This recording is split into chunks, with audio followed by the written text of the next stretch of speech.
মুনিয়াডিহি গ্রামের এক অসুস্থ রোগীকে আর্থিক সাহায্য দিল্লি গ্রুপের।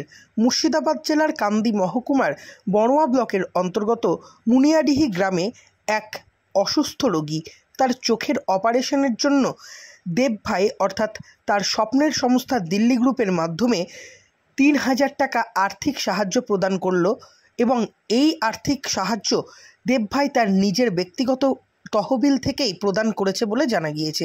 শুধুমাত্র আজকে এই ৩,০০০ টাকা নিজের ব্যক্তিগত তহবিল থেকে প্রদান করেছে দেবভাই এমনটা কিন্তু নয়।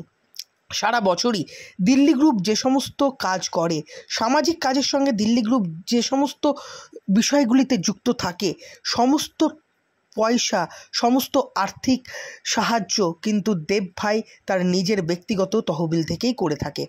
দিল্লি গ্রুপের আজকের এই উদ্যোগ কার্যত সাধুবাদ জানিয়েছে সাধারণ মানুষ।